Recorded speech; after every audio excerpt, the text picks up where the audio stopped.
So you want to make sure you have these drivers installed. So here's downloads Behringer, and you're going to go through here and you can see they have many products. So you can go down and you can say, oh, what do I have? I have a mixer. All right. So let's click mixer. All right. And hopefully you can see this. I might zoom in a little bit later on in the edit. Digital mixers. All right. And then I can go through and I can say, all right, X32 or any of the other similar ones. And if you're not quite sure which one it is, you could just type it in, say X18. All right. And here's my X18. This is what it looks like. It does not come with an iPad. That's full disclosure. You got to get your own iPad, but there is an app that I'm going to tell you about in a moment. So don't go anywhere. Stay with me. I'm giving you a lot of nuggets that you might be able to use that is going to help you be able to use your phone in order to do mixing and all that good stuff. So we'll talk about that in a moment. All right. So this is, and I probably need to update this myself. I don't know if I've updated it recently or not. Yeah, there's a firmware for 2023. So I have not done this yet. So now I'm not going to do it right now because I'm recording, but I can go here and I can look and say, all right, here's the documentation. You might want to get the manual for it. And here's pictures of it. And this is what you need, the USB audio driver. So you want to make sure you download that, you know, and then you can say, I agree, download. All right. It's going to download somewhere up here. You're going to click on it. Comes over to the other side, and then here is what you're looking for. All right, Behringer setup. Behringer. So when I click on this, I can say run. I can say extract all. Just say run for now. Yes. All right. Now I have this already installed. I hope it doesn't try to like mess up my audio because I'm installing this again. I'm not going to install it, but I just want you to see how it's going to happen. So USB audio driver V5 version 512.0. I don't even know what version I have. The following software packages are currently installed. So I already have it installed. And then if I want to continue, I can click uninstall. So you're going to see the option to install. So first you're going to do that. All right. So I'm going to say quit. Yes, because I don't want to do that right now. Well, but this is very important. Now, depending on what you're using, they got it for Raspberry, they have it for Linux, Mac, or XR PC. So get the new one. Now, this is just an application. It's not something that you actually have to install. So, all right, connect mixer. All right, and hopefully everything is still working. So let's look at that real quick. Now, this is cool because you can maximize it. Now, right now I have it at the standard size. So let's start at the right corner, and then you're gonna see different options. So up here in the top right corner, there's a part that says resize. And when you click on it, you can get standard, medium, okay, makes it a little bigger. All right, then I can slide it over some more. Of course, you all can't see it good. I can go bigger than that. I can click high, and then you can get this thing as big as you really want it to be. And it just depends on how bad your eyes are. If you got bad eyes like me, then you might need it real big. But this doesn't help you as much because you can't see the whole entire thing. So I'm going to go back to standard. All right. And then I'll move this back over. And then that should work. Okay. So on here, there are a bunch of different buttons and things that you can click on, etc. So let's start from the right and work our way all the way to the left. All right. So we have the resize, we have the utility, which you can click on, and there's a bunch of features: meter, RTA, buses, DCA is user 1, user 2, DCA spill. In and out. In and out, it is very important because if you are dealing with trying to get sound in OBS or in your DAW, whatever DAW that is, this is where you need to adjust everything at. So you might want to pause this part if you feel like you've overwhelmed so far. I hope you will wherever you are, and I hope that you are getting value out of this video so far. If you have received value, definitely consider liking this video. It will help it spread it to more people. And if you want to go ahead and subscribe, definitely subscribe to the channel. I focus on all kind of things dealing with home studio, tutorials, Cakewalk by BandLab, and I might explore other DAWs, but my main DAW is Cakewalk and the new upcoming Cakewalks that are getting ready to come out. So if you like stuff like that, definitely subscribe to the channel. All right, anyway, back to the video. So we have input, we have USB returns, we have USB sends, we have the alternate, aux out, and the main outs. Now you're probably wondering, what the heck does all of this stuff mean? So the inputs are generally just your analog inputs. So when I get ready to plug, you know, this microphone cable is plugged into channel 12. So I can see channel 12 right now is set to an analog input. But channel 12, I can move this from channel 12 and I can say, hey, maybe I want the analog input of channel 2 to come out of channel 12, if that makes sense. So like I can move the analog all the way over here and then it would come out of 12. So you can rearrange these however you want. But right now we're going to keep it simple. Say when we plug into channel 1, it's coming out. All right, when we plug into analog input 1, it's coming out of channel 1. Okay, so stay with me. USB returns are like this. If I was using this as a USB interface, which I am somewhat, but somewhat not using it as a USB interface, this is where I want to say, hey, for every channel or USB input, so this has 18 inputs. So for every input, I want them to line up with the channel, basically. USB sends, this is very important because I'm using my USB interface cable. I'm using this as an interface going into my computer. Now, you can only send signal via USB 1 and 2 for the sends. All right, now I can send it. I mean, I can do multiple sends, but 1 and 2 are going to be the main left and right, or those are going to be the master sends that are coming out. So everything source wise, like from my computer, anywhere else, or from my mixer, is going into 1 and 2, either receiving or sending. Okay, if that makes sense.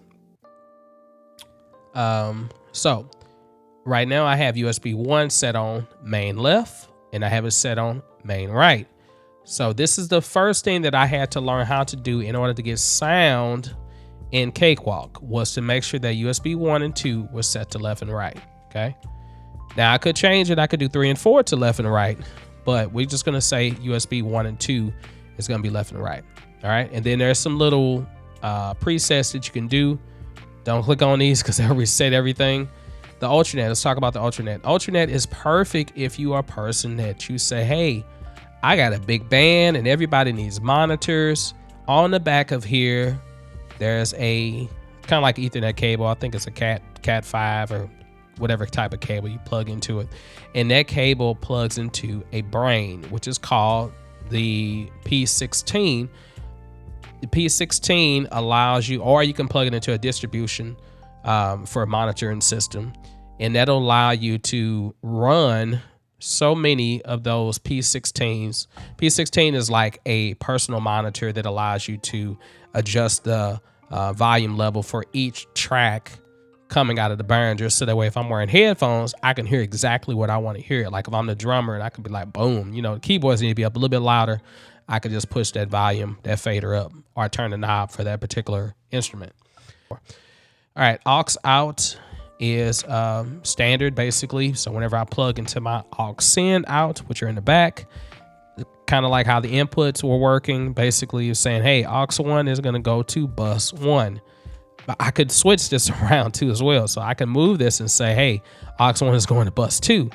You can like rig this however you want. This is what I love about it. Now down here you'll see these little color sections. It says if it's red, it means it's analog, meaning whatever signal's coming is what you're getting. Analog plus mute, input, pre-EQ, post-EQ, pre-fader, post-fader. So this is right now set for post-fader. Okay, but I can change this to whatever I really want it to be. And then the main out. The main out is very important too as well, because this is main, all right, left and right. So that means that my main outs, I can have them work as my main left and right. I can have them work as a monitor. I can have them work as the USB 1 and 2. So right now they're receiving the signal from the main left and right. And on this particular mixer, there are 2 XLR outputs, okay? No 1/4 inches. I thought they would have put both, but not on this one, just XLR outs. And then for the headphones, there's a headphone jack right here. Now I haven't used a little couplet splitter on here, so I can plug up 2 pair of headphones. And then there's a volume knob right here. I froze up for a minute. Yeah, so I can put this on any of these to set it that way. But I'm gonna keep it right on monitor for now because that's what I'm listening to. All right. Is this a lot? Yes, it is a lot. So if you're still with me so far, thank you for staying here. And remember to like it if you find value in the video. Woo! Boy, I'm tired, but I got to get through this video because I'm excited about making the video, but it's just so much talking, and I really don't like doing a lot of talking, but I have to do a lot of talking to explain this thing. All right, so let's go back over to setup. Setup is very important because when you first plug in, and we're going to talk about connection next, so we haven't talked about it yet, but when you first plug in your mixer and you've got your USB, everything plugged in, you're going to see a message that pops up and it's going to tell you, hey, do you want to connect to the mixer? And if you see that, that's great because then that means that you're going to press connect. Then it's going to ask you, do you want to sync from the mixer to the computer or the computer to the mixer? Now that's up to you. It's kind of like this. If your mixer, you had a certain saving in the mixer that you like, then you might want to do mixer to computer. But if you had something that you'd already kind of tweaked in the computer on this app and you didn't get a chance to save it yet, then you might say, hey, computer to mixer. So that doesn't really matter, but and I'm not going to press the connect button because I don't want it to cancel on me right now. So, but on here, you should see that the mixer is connected. And if it's not connected, you don't see it. That might be because you are not hooked up via the router or your connection on the mixer itself. So the mixer does come with 3 options. It comes with, you can do the AP, which is access point. You can do the Wi-Fi LAN, which is basically built into the unit. It works good sometimes, but sometimes it might get crazy. Or you might want to do a LAN, which is what I'm using right now. I'm plugging it directly into my router that is up here. It look like my router getting ready to fall too. I'm gonna have to fix that in a moment. But anyway, it's plugged into my router and that is how I'm connected to it. So, and then also I can find the mixer if I'm pulling up my phone and I want to connect to it that way. I can connect to my router and then find the mixer. So whichever way you want to go about doing it, but just make sure, I'm telling you that it's better to have some type of extra router to get a better signal. So definitely 5 gigahertz or better. So you got the audio MIDI. This part is very important. I've talked about clock rate before with dealing with Cakewalk or any DAW, that you want to make sure that you have everything lined up the way it should be lined up. So in this case, 44.1 kilohertz. Okay. So once you have everything lined up the way you need it, so if your Cakewalk is set to 48 and this is set to 44, you're not going to get connectivity. It's going to have some errors and might say something that's not right. USB interface wise, you can do 18 channels or you can do 2 channels. So right now I'm doing 18, which means anywhere I plug in here, I can separate these and I can make them all direct USB interface channels. So I'm gonna talk about that in a moment too as well. Okay, there's a monitor section on here, which I really don't even mess with most of the stuff that's on here. And then GUI, the way it displays, you can change that. This is another thing. Like I said, if you really wanted to adjust something on here, you can definitely do it, but I don't even mess with all this stuff right now. There's some shortcut keys that you can program on here to do different things. So yeah, so if you're one that like really want to get really technical with it, you definitely could do that. All right, so once you have everything set up, now let's talk about how we connect everything. All right, so you'll notice on the side that I have 6 aux sends, okay? So 1, 2, 3, 4, 5, 6, and these are all 1/4 inch. Now with the X18, the rack mount version, they do have the XLR. So what you have to do is you're going to use these. Well, of course, you can always use a 1/4 inch cable, a grounded cord, or not grounded, but like a balanced 1/4 inch cable to connect to your speakers. But I would advise getting some couplets that are TRS male to female XLR. So they're like 3 feet, 1 foot, 6 inches, something like that cables, and you can plug them here and then plug your XLR cable on the other side. So here is, this is upside down, but I know, let's see if I can move this a little better. So you have the personal monitoring, which is right here, the Ultranet, which is what I was talking about earlier. You have MIDI in and MIDI out. I have never ever used the MIDI in and MIDI out on here. First of all, who still uses MIDI in and MIDI out? I use USB for the most part. But if I have a device that uses MIDI in and MIDI out, I can plug directly into here and record from there. This is those 3 options I talked about. You can have do it Ethernet, which is you plug directly into a router, or you can do the access point, which is another way of connecting directly to the mixer, or you can use the Wi-Fi, okay, the Wi-Fi that's built in on here. So you just basically switch this whichever way you need to switch.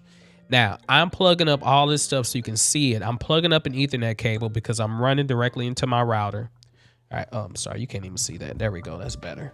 I'm plugging Ethernet cable right into my router, okay? And then I have my USB. Now, very important that you make sure your USB cable is working, because if it's not working right, you might get errors, or it might just, sometimes it'll be working, then next thing you know, it'll just go out on you. Because I had a black USB cable that was plugged into it. It was very thin, cheap one. I don't know where it came from. And I remembered, I said, dang, I haven't had this mixer plugged up in a while. And I was like, dude, why does it keep giving me this message? And I realized that I had that black one plugged in. So I plugged this one, and this is an older USB cable too as well. I don't know, I probably had it for 15, 20 years now, I don't know. But anyway, make sure you get a good USB cable, because that might be the problem that you're having if you're having connectivity issues. Let's talk about the front of it. So, you can see I have 2/4 inches from 5 and 6 that I'm actually have plugged into my Alesis M1 active 320 USB. All right, these are very cheap monitor speakers that my percussion teacher from high school gave me. And there's tape in and there's a tape out that right here. So those are great for, these are extra channels that you can use. So if you want to record, something coming from, I don't know what you want to record from. You might want to record coming from a tape player. If you still use a tape player, a tape deck, or a CD deck, or whatever, you might want to record going into this. Or if you're using it for a church or something like that, and you say, hey, we still got to make sure that the music plays, you can run that straight in here. Or if you're recording to a CD, some churches may still be recording to CD. For some reason, you can use the output here, all right? And this is actually, I'm sorry, this is where that switch comes into hand. It doesn't come in with the headphone. It comes in here. So this can be, the output can be main out, or it can be control out. So control out, you can adjust it a little different. So these are all the inputs. Now, it doesn't look like much because everything is either on the iPad, or if you're using the desktop or PC version, then it's there. Let's put that back where it was. I think that's about where it was. Okay. All right, so if you're staying with me still and you're finding more value in this, definitely like that button and feel free to subscribe, you all. All right, so let's go right into the next part. Let's transition back. Okay. Now, see, I got my little list here so I can keep track of what I'm doing. All right, the next thing I want to talk about is a very brief overview of everything in the channel strip, okay? In the channel strip. Now, so what I mean by channel strip is, I mean from the mute button all the way up. So let's take like my channel 12. Actually, no, let's take channel 11 because I don't want to mess with my channel. I got mine pretty much set the way I wanted to be set. But let's mess with Andre mic, okay? If you can see that, I'm going to zoom in on this. Or actually, you know what? Let's do this. Let's resize it so we can just see that particular one. Okay. So Andre 12 looks like this, or Andre mic is on channel 11. At the bottom, we have a mute. Okay. Pretty simple. You can unmute it. You can mute it. Right. That just cuts the sound off. We have the fader. Okay. Here you can set the gain. If you want to type it in manually, I can type it in. If you want to solo, all right, that's bad. because that probably cut my signal. I don't know if I could cut me out or not. All right, that's a solo, and you probably didn't hear me anymore once I soloed that. And then you have the name, so you can name it. So I can just right click on it, and then I can type in, I don't know, drums or whatever, and I can pick a different color for it. If I want it pink, that's fine. And then right here is my pan. Okay, I can move it to the left, I can move it to the right, and you double click, it'll go back to 0. Here is where you will see compression.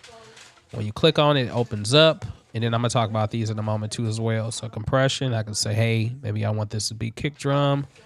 All right, I click on kick drum. I can adjust the threshold. I'm not gonna talk about compression. If you know how to work compression, you're great. If you don't know how to work it, I have a few videos that talk about compression, but that's not for this. We just wanna know exactly how to do this stuff. Just how to click on it if you need to, because there's different presets, and then you can adjust it how you need to. All right. So we got that. And I click back to mixer.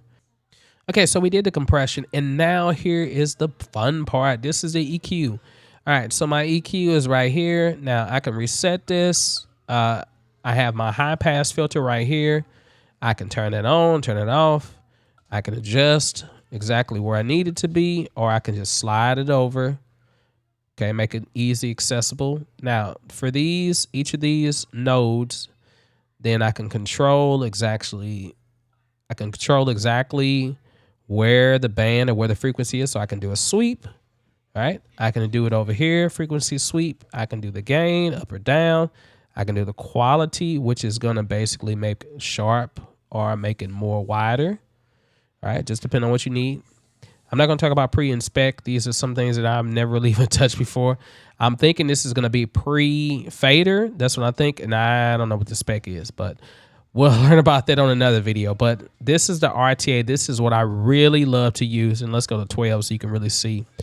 So say, for instance, I didn't really like a certain frequency. Then I can go ahead and just say, hey, you know what? It was right here.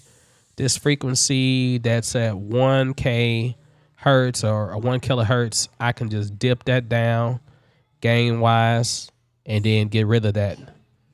All right, so let's talk about the different view modes. So we have the mixer mode. All right, we have the channel mode. Channel mode is you're going to be able to see everything for that particular channel in one view. This might be cool if you're just trying to quickly adjust stuff, but it might be bad if you're like really trying to zoom in on like the EQ and you can't really see it. So, of course, I can turn the EQ off on my mic, and now it sounds more thin. Let's put it back in. And I have compression on there, and I can turn that off, and then I can put it back on. I have noise gate because there's more noise in my room, and sometimes this helps to cut everything off. So you can really look at everything you need. So this is a meter right here, so you can see what's going on signal-wise, channel input. You can talk about the return. The return can be USB. Right now I have it set as analog. 48 volts for phantom. Polarity, I can switch that.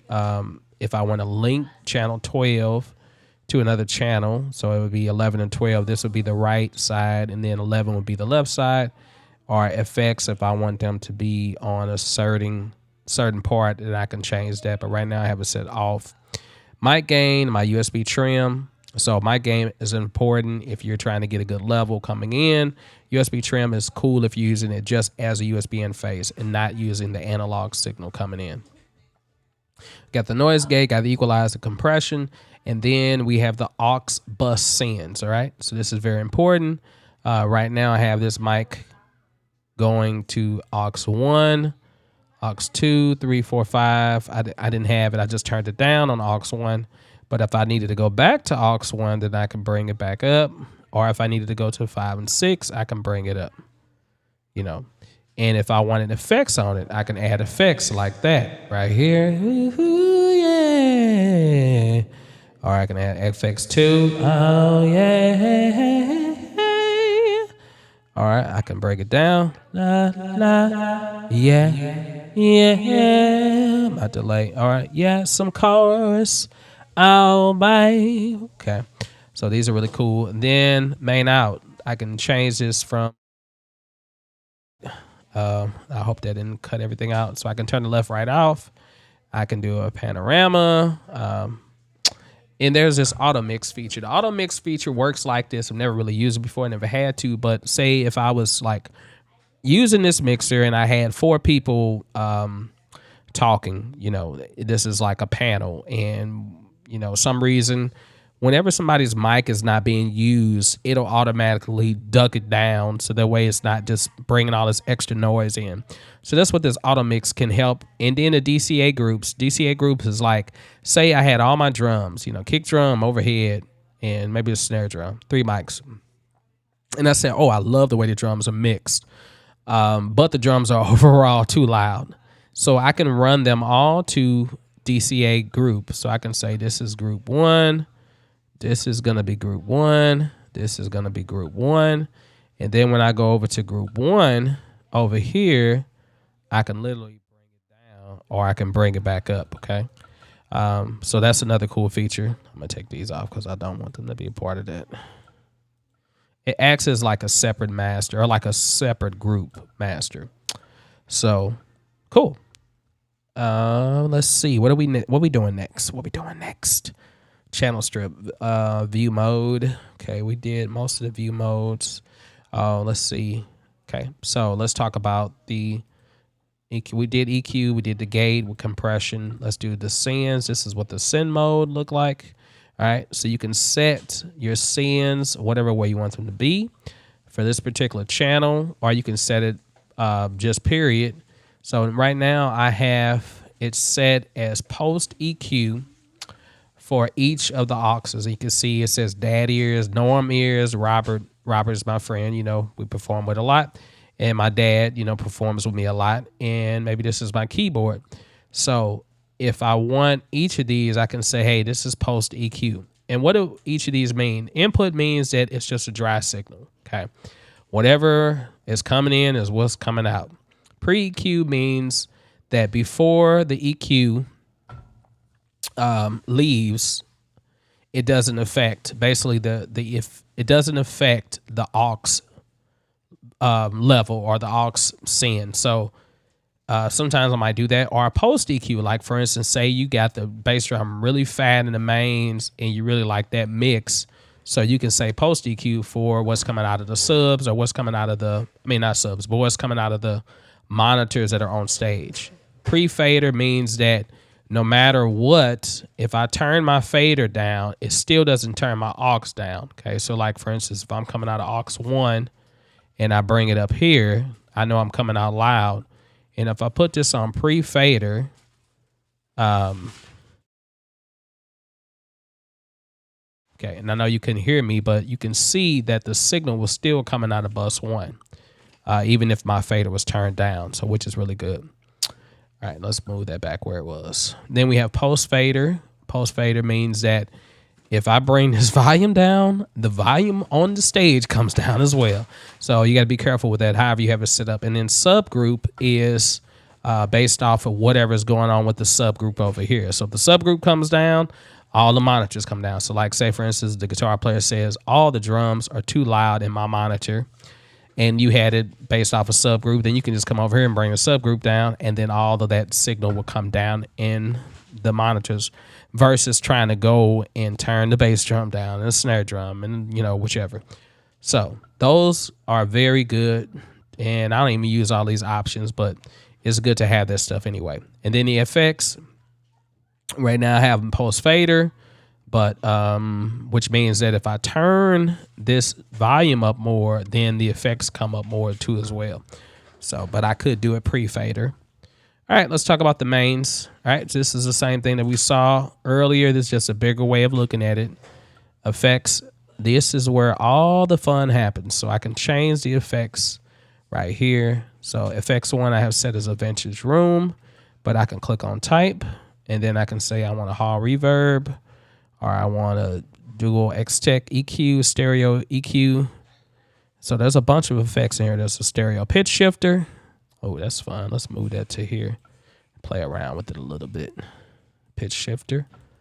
So yeah, then I can So you can use this as an insert, or you can just use it directly. So insert is like I want to put it directly on the channel, or I want to put it directly on the master. I can do it that way too as well. Let's see what this stereo pitch shifter sounds like.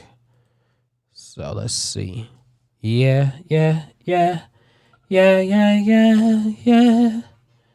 I think, is that where I had it on 4? I think it was on 4. Let's see. 4, yeah.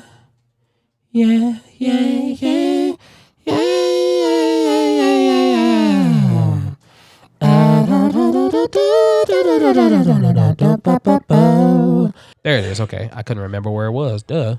So I can make this post pre-fader, right? Okay, so if I do a pre-fader, then I wonder if I'll still hear the sound. Yeah, like I know you don't know what I'm going to do, but I know I've seen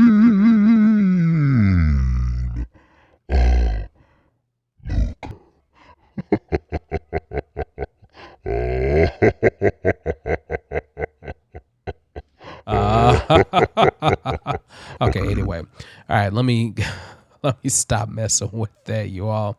I'm having so much fun with this. Okay. And you probably thought by now this dude is crazy and maybe you left the video. I don't know. But maybe you're still here. Stand with me because I'm almost finished with most of the parts of what you can do. All right. And then we have the meters. Here is where you can actually just do an overview and make sure that you're getting signal. Like I can tell I'm getting signal from the FX sends here. I can tell that I'm on channel 12. My buses are working. My alternate is sending a signal. Mono and main are getting a signal. If I was doing returns, then I can do that. Let's go back to the input again so you can see what I was talking about. On input 12, there's an option that says AD, which is analog digital conversion, or USB. If I switch this to USB, then it's going to be working off of this USB trim. If I switch it to AD, it's working off the analog input. So you can do those either or. Sometimes USB is great if you just want to, I don't know. If I use it sometimes, like if I'm trying to record multiple audio, like if I'm doing gaming or something like that, then I might want to like have a mic be USB and change it and have it ran a different way. It's not really necessary, but for this particular thing, I'm just doing AD because if I turn the AD off, then I can't hear myself in the headphones unless I go run it a different way or route it a different way. So far, do you have any questions about this particular software? And if you say, yes, I do have some questions, please put them in the comments below. Let me know your questions and let me know if you need more information on this mixer or if you need another video after this one to help you with this. All right, what you're looking at is an app that I have found to be amazing. I'm trying to use my phone to hopefully cast this. Hopefully you can see it. And they updated now the app. Like this didn't even have the actual pictures on here, but now it has the pictures of what it has. So this is called Mixing Station. Mixing Station is something I discovered a while back after watching a YouTube video, and this works amazing. First of all, the software I think is free, if I'm correct, but you do have to purchase for each particular mixer. But normally it's like $3, $2, $4, $5, $6 or something like that. And then you can use it whenever you want to. So like if I wanted to connect to my X Air, I would click on it, press search, and then press connect. And here it is. So now you can see that my Behringer mic, it still has the same settings. And hopefully you can see this good. Hopefully it's not messing up on you. All right, so I can see that Behringer mic is, right there. I can click on it. I can look at the EQ. I can change the EQ if I want to whatever type of EQ that I want. Now, there's some features on here that you can really customize. And I'm not going to go into all of it because I don't want to mess it up. But you can customize the way this looks. You can have it look as small as you want it to be, or you can have it be as busy as you want it to be. And what I mean by that is that All of these things that I have on the side, like the aux and the bus and all that good stuff, I can move all of that. I don't have to have any of that there. If I just want to have channels 1 through 8 there and that's it, then I can do that if I want to. But the good thing about it is that you could just customize as much as you want. So you can go into settings, and then you got layers, you got layouts, and then you can save the different layouts. So like, say for instance, you just want to deal with, okay, maybe you're dealing with an 8 channel that day, and you're like, I only need 8 channels. I'm not hooking up the other channels. So maybe you just want to look at the 1 through 8. You don't need the 9 through 16. You don't need anything else. And maybe you're only using 2 auxes that day. You can like hide all the other stuff so you don't have to worry about accessing it. This is very powerful, you all, because like I said, if I needed to go in and adjust my mix and say, hey, this needs to be brought down, this needs to be brought up, or if I want to go to the bus master, I can mute it. I can adjust EQ on it, whichever. I mean, there's just so many different features on here. And this is actually my go-to app now that I use on my iPad, because sometimes the X18 app, sometimes it acts a little weird. And it might be just a particular version. And it might even be because I haven't upgraded my firmware. So I might do that in a moment. But anyway, this is just a cool app that I really like. So I'm going to put a link for this in the description. There's a bunch of stuff on here that you can do. I feel like sometimes there's probably more stuff on here than there is on the X18 app itself. But let's go back. My battery is getting ready to go dead. Disconnected. Do you want to disconnect? Yes.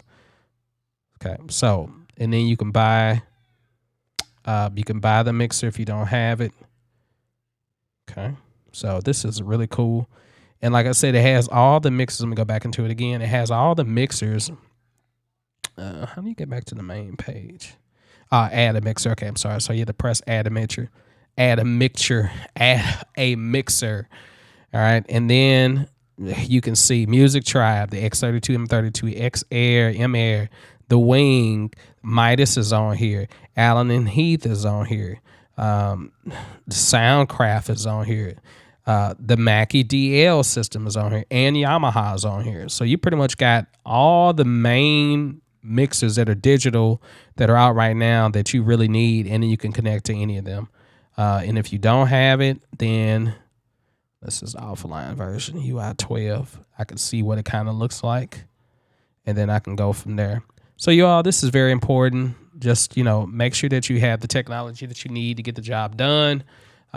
This mixing station app, how much does this app cost? I forget. Let me look at it.